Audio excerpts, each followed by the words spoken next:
What is up, guys? It is Dan. Welcome back to another episode of Guitar Talk. Hit the like button, hit the subscribe button, roll that intro.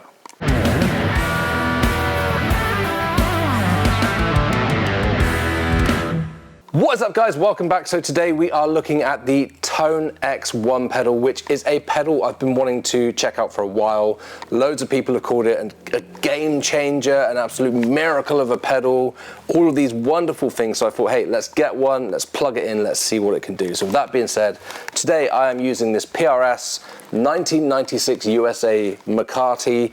That's going into the TONEX 1 pedal, which is going into a recording interface. I'm recording the sound with Studio One so you guys can hear what I can hear.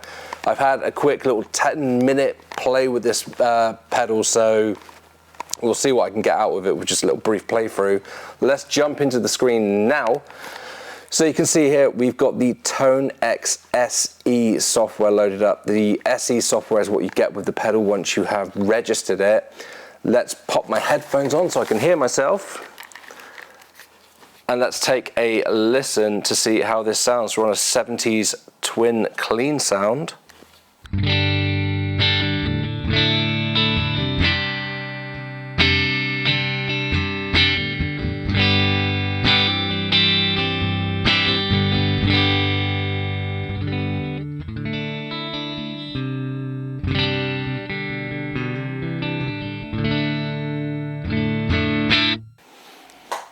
That sounds great to me. Now, you can see on the screen we've got two modes here, a dual mode and we've got a stomp mode. The dual mode means that if you hit the switch on the pedal, you can toggle between two different sounds. So the Fender sound, and then we've got an orange amp on there as well.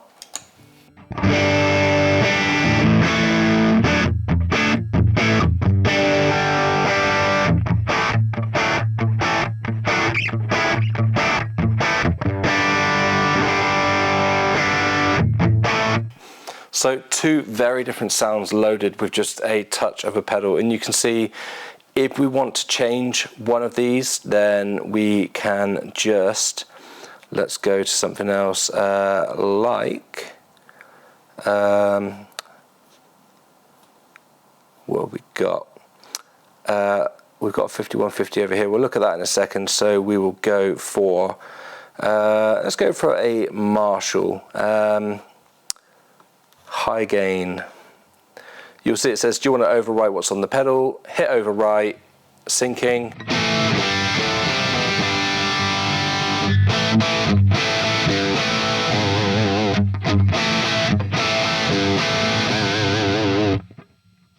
As easy as that to change a sound, which is then saved to the pedal and selectable if you got this on your pedal board. Now you can use this other mode as well, stomp mode, which because I'm not going into another amp, I will show you first. You've got a bunch of effects pedals on here, and you can essentially turn this into a stomp box. So you can set this to be a big muff, a full tone pedal, a Boss OD1, a T-Rex pedal. There's some great pedals on here that you don't normally see modeled in standard modelers. I'm a big fan of T-Rex pedals, so it's great to see one of those on here.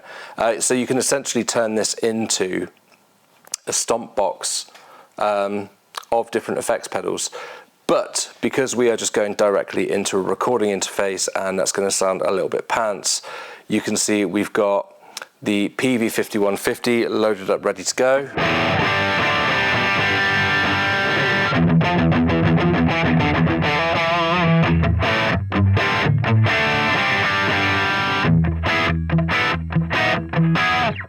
Sounds like a 5150. If we hit the pedal now,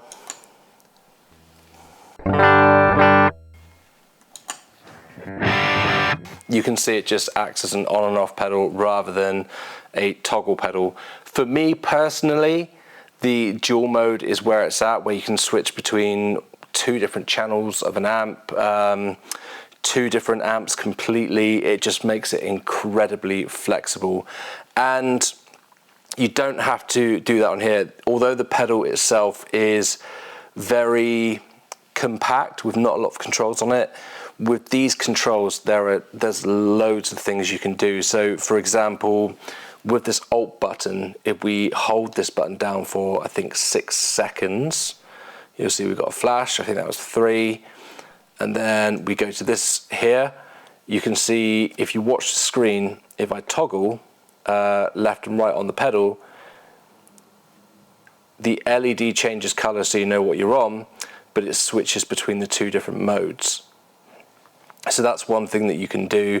The software is great for setting up the pedal and the sounds that you want, but in terms of using this in a gigging situation, as long as you know which buttons you're pressing to get to where you need to be, this is a very powerful little interface where you can control loads of stuff.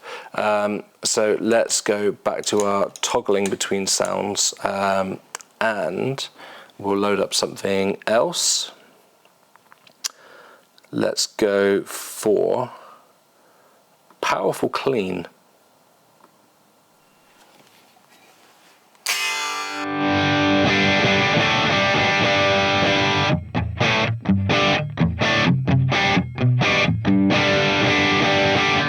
That is a powerful clean, not very clean at all. Whilst we're there, let's see.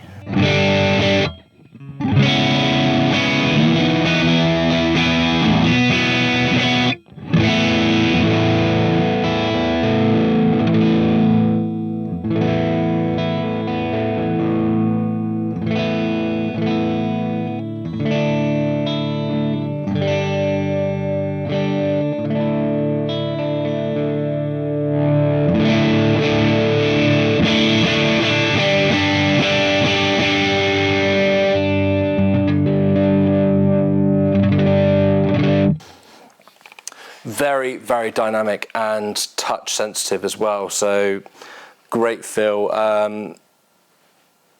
Yeah, that's left me a little bit stuck for words there on just how reactive that is. Anyway, as I was going to show, so we've got that sound there. Let's set it around there.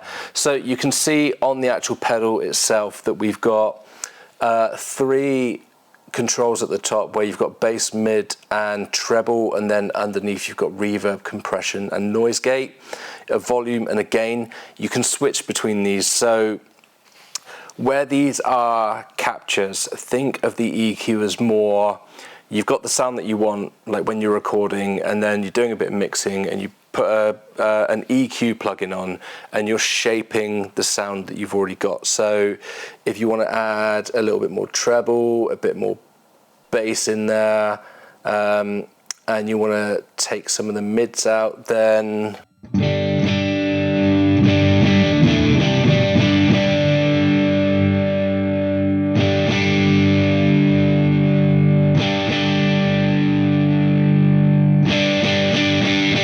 subtle but very, very usable. And then again, you've got the volume for your overall volume, and then if you want to, if you hit the Alt button, that accesses the other controls. So if we have a look at the reverb, for example, we can put it was quite dry sound, add some reverb.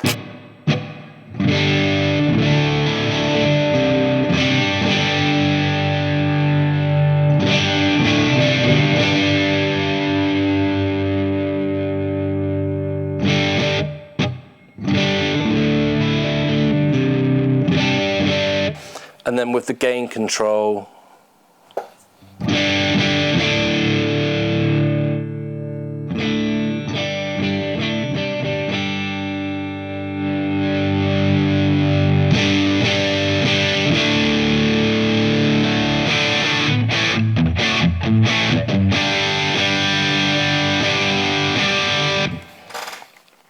so with those controls, if you set a sound and on stage you're playing and you're not happy, you've got flexibility there, which is very, very usable and very easy to access to alter your sound when you're on stage already.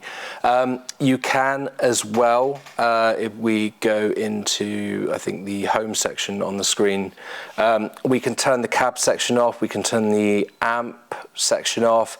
So you can run this in a number of ways into an FRFR cab, you can run it straight into a PA system, turn the cab emulation off, you can run it into a power amp and straight into a cab. It's incredibly flexible like that. So yeah, already a number of options and things that you can do, and it's in a tiny, tiny, tiny little pedal housing. So I can see definitely why people have called this a game changer, because the fact that you can add that little pedal to a little fly pedal board, and I think you'd only need a couple of pedals, like maybe a delay pedal. If you've got a specific overdrive you want to use, you can just add them in the right place in the chain and just take 3 or 4 pedals on a little fly rig and just go off and gig with essentially a world-class rig, all based around just this one little pedal. Astounding.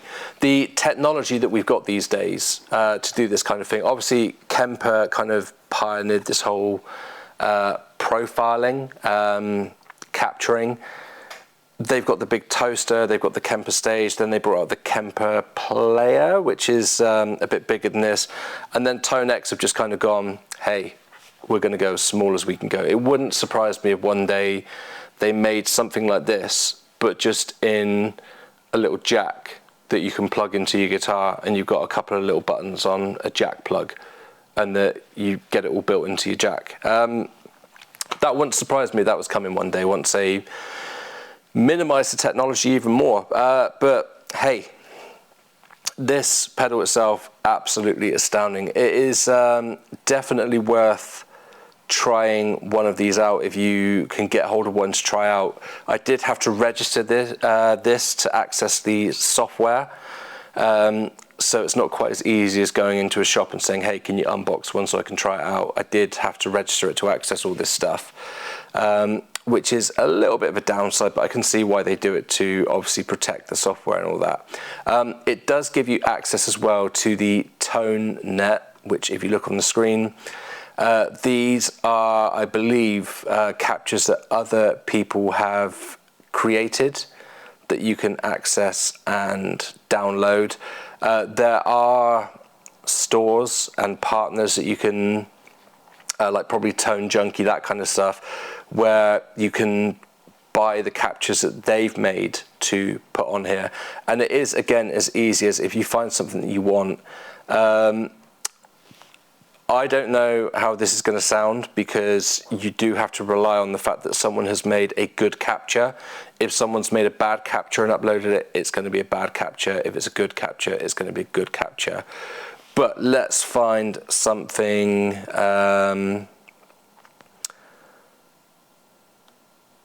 So we've got a dual plexi, a 1959 Marshall. So if we head back over to Librarian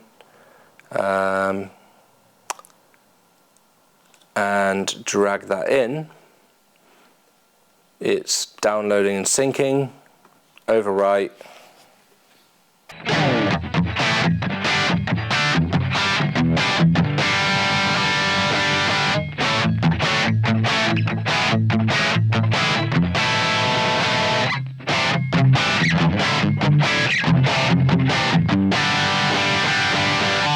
So if we head over to the home screen as well, it is possible to load up different amps and create your own presets to save, and then load onto the pedal with all of these, let's call them starting points. So there's that you can do as well. It's, yeah, completely mind-blowing just how much you can do with this. You've got the modeling section where it takes you through how to model different amplifiers. The actual software itself is just an amazing companion to the pedal, and the fact that whatever you do on here you can just load onto the pedal just makes it unbelievably powerful. Let's take a quick listen. Let's find something ridiculous. Back to the So you can see there's loads of amps in here that aren't included, so you can already see what you get if you get the higher software package, and it does give you the ability as well to try these amps for up to 30 minutes, I think, so you can try before you buy. But let's have a look at something like a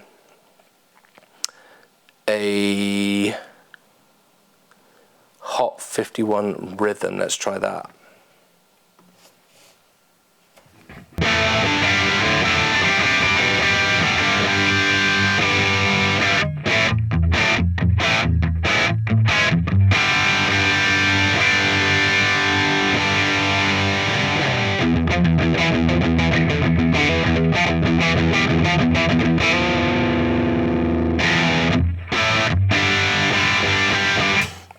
Just the fact that you can go from a massive distorted tone like that to